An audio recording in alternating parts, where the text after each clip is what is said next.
الخوت، السلام عليكم ورحمة الله. اليوم بتاريخ الحد 12/10/2025، وبالمناسبة ديال موسم ديال جني الزيتون، جبت لكم واحد الصورة مباشرة من الأقاليم الشرقية للمملكة المغربية. وكيف ما هو معروف وكيف ما سمعنا البارح ديال السبت، عرفت المناطق الشرقية واحد تساقطات مطرية مهمة، بالخصوص في الأقاليم ديال الناظور والدريوش. وهاد الأمطار رغم الخسائر الفادحة اللي نتجات عليها هاد الأمطار، إلا أنها كان عندها واحد الدور كبير على الغطاء النباتي وعلى الفرشة المائية وعلى الخزينة ديال السدود بالمنطقة. الصورة اللي كتشوفوا معايا من إحدى الضيعات ديال الزيتون بإقليم الناظور.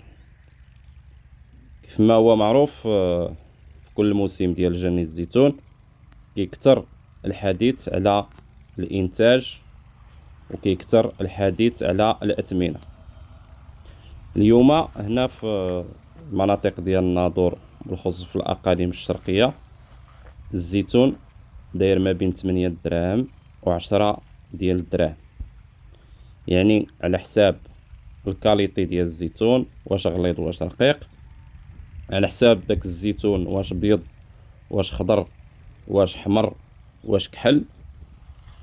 يعني الأثمنة ما محدوداش، على العكس في الأقاليم الأخرى. بالخصوص شفنا شي فيديوهات خرجوا من النواحي ديال مدينة فاس بحال قرية با محمد وتيسا، كيقولوا الزيتون داير ما بين 6 دراهم و7 دراهم.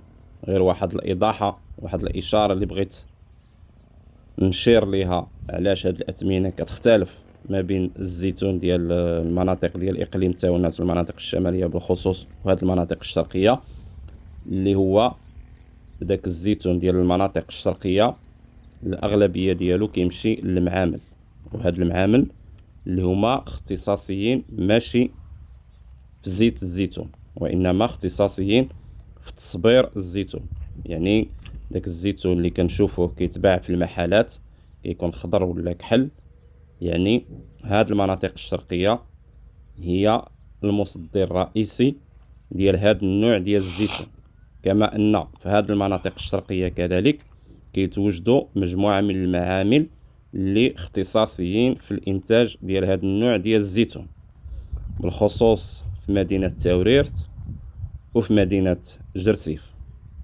هاد الشيء علاش كيختلف الثمن، وكيختلف كذلك واحد الحاجة اللي هي أساسية، هو المردودية ديال الإنتاج ديال الزيتون على باقي المناطق المغربية. علاش؟ بالنسبة للمناطق الشمالية كيف ما هو معروف كيعتمدوا 100% في الزيتون على البور، هذا العامل الأساسي. كما أن في المناطق الشمالية الزيتون، يعني كتلقى داك الزيتونة واحد العمر ديالها طويل، والزيتونة كبيرة شارفة، يعني كيكون المردود ديالها قليل.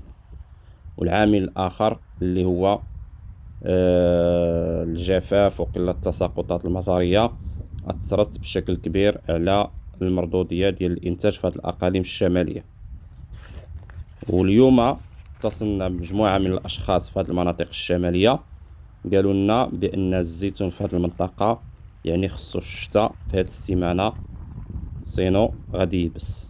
على العكس ديال الأقاليم الشرقية كما قلنا عندهم الزيتون صغير عاد غرسوه، كيعتمدوا على السقي، كيعتمدوا على الأدوية والمواد التقنية وغير ذلك من الأشياء اللي خلات هذه المناطق الشرقية المردودية ديال الزيتون عندهم كبيرة وكثيرة على المناطق الشمالية.